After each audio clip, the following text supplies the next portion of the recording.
Welcome. It's a pleasure to be here with you.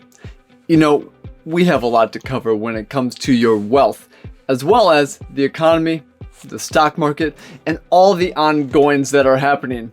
So I really want to make the most of our time together and really dive into some of these different areas to make sure that you're taken care of. And that brings us to number 1, economic and stock market risks. I want to start our time today by addressing the elephant in the room. Now, the economy and the stock market has really been doing well recently, but there are risks that are out there. Now, recent data has showed that the consumer price index, what we call the CPI, is standing at 3.4%, which is actually higher than what the federal government would like and is higher than expected. Now, this is not just a number though. This is an indicator of some of the things and times we're living in. Now, what happens is that economists really debate this, and you have seen this before.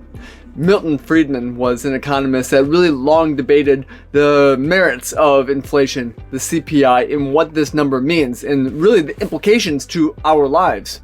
So what we're seeing is that today's no different and very similar to history. So the story has unfolded in history in much of the same way that it has really unfolding now. But the reality is that today's a little different. We have to navigate through markets and the economy that is not exactly what we call free markets.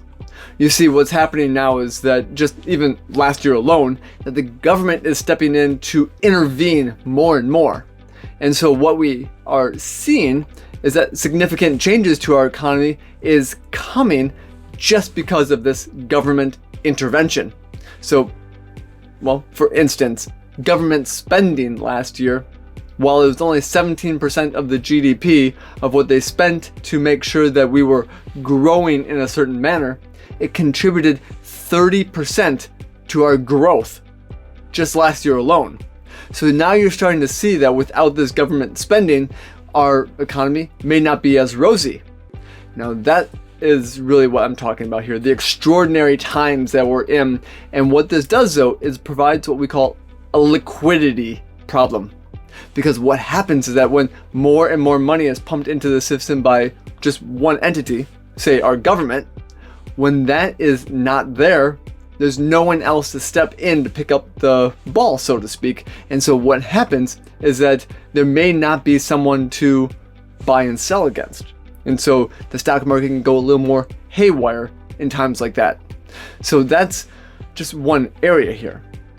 But that does bring to light the complexity of this current economic environment and the challenges that we're facing right now, really just because of the fact that we are having such a deficit spending happening in our economy.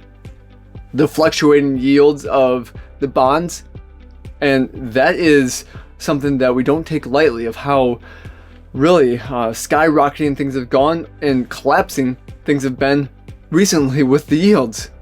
But then also when we look at the concentration risk of very few stocks owned by the majority of not only the institutions but all of the indexes, you can really start to see how if something happened to the stock market or happened to the government spending on our economy, this may be a completely different scenario that we're starting to look at.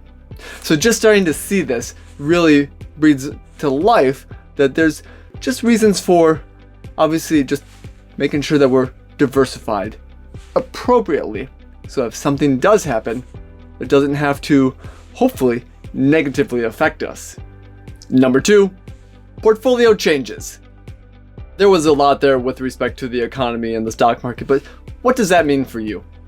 Now, in light of all of these economic conditions that we're seeing, things are actually still doing pretty well for, growth in certain areas. Now, some of the changes that we've been making to the portfolios recently really are to increase investments in insurance, and namely property and casualty stocks. Now, this has really been a sector that is starting to grow and actually does very well in this environment. They are ones that can be raising their prices so they can keep up with inflation. And not a lot of industries can actually be doing this. Now, yes, you and I can debate if that's right or wrong, and I'm not going to take an opinion on that. But what I know is that they are raising their rates, and significantly in many cases. But because of that, that makes them actually very attractive as an investment and can be very resilient during some of these times. Now, another area that we're really starting to see, uranium. Now, I've been talking about uranium for, well, the better part of about 6 months now as a great investment potentially for your portfolios. And it's really a great energy source that's gaining a lot of momentum. First of all, because of the fact that it is clean energy and has a lot of uses in that way, but there's a lack of it that's there, and we need to mine a lot more.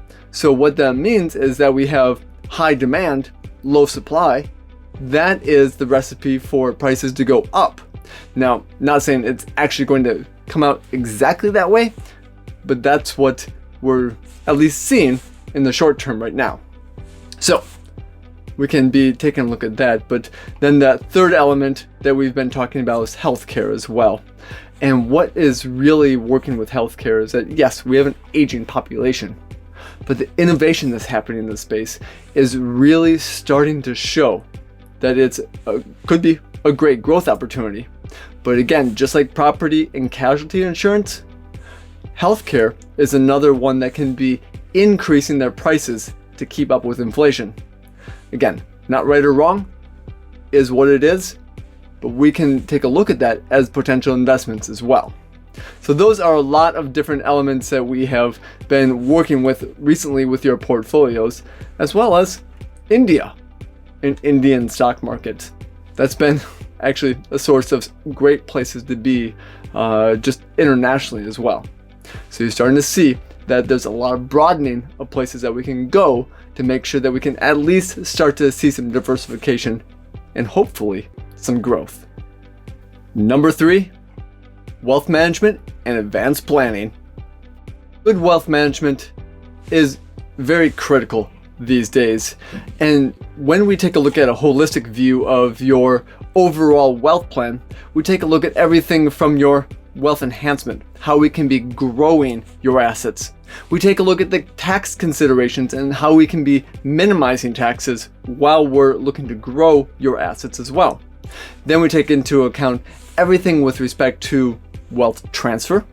That's the different areas of estate planning and how the money you have can go to the intended people at the right time with the least amount of tax possible. Wealth protection is all the different areas to make sure that your money is not unjustly taken. And then we also take a look at wealth preservation and charitable giving. Now, when we consider all of that together, like I said before, your estate plan is a piece of that. Tax strategies are a huge part of that. But what we don't really take into account a lot of times is the fact that it may not just be you. We have to take a look at your entire family as well, and looking at make sure that that aligns to your vision, your goals, and what you want. Now, we want to make sure though that we plan for everyone, and that includes your pets. So good wealth planning and good estate planning can make sure that your pets not only are taken care of, that you have the correct owners that they would go to if something ever happened, but then if it's up to you that you really want to do this, that you have funding that goes to them as well. So make sure that if you're considering the overall look at your estate plan, that you take a look at your pets, that you take a look at your cats, your dogs, your horses, any other pets that you may have, and really take a hard look to make sure that they will be taken care of in the event something's happening to you. And that leads us to number 4, our second opinion service. Every time I talk about our second opinion service here at Lions Wealth, I'm reminded about the fact that it's more than just a second opinion. It's a look at your overall wealth plan and providing what we call a stress test.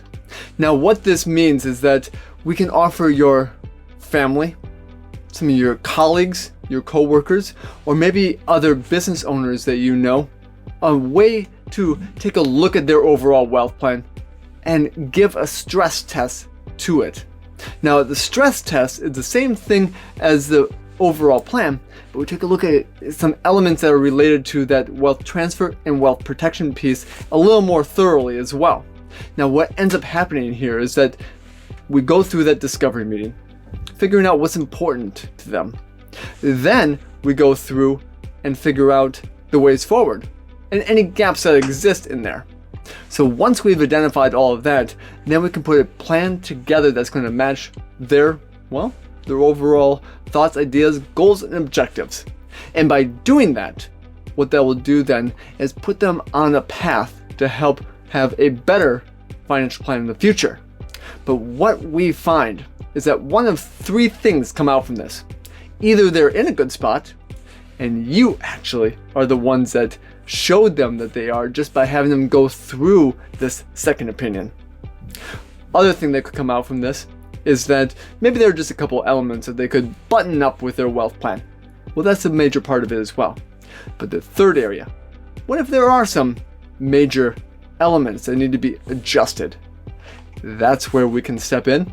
Maybe we are the right firm to help them, but no matter what, they're going to go away having a plan in place to make sure that they can be taken care of going forward. So that's the second opinion service we offer to anyone that, whether you are watching this video for the first time and would like to go through one yourself, or whether you know someone, a business owner, a colleague that you want to bring through, one of your family members, we'd be happy to sit down and go through that. So we've covered a lot today, and I completely understand that you may have a lot of questions on this. So feel free to reach out, and you can click on the link below this video to set up a time for a conversation as well. Take care.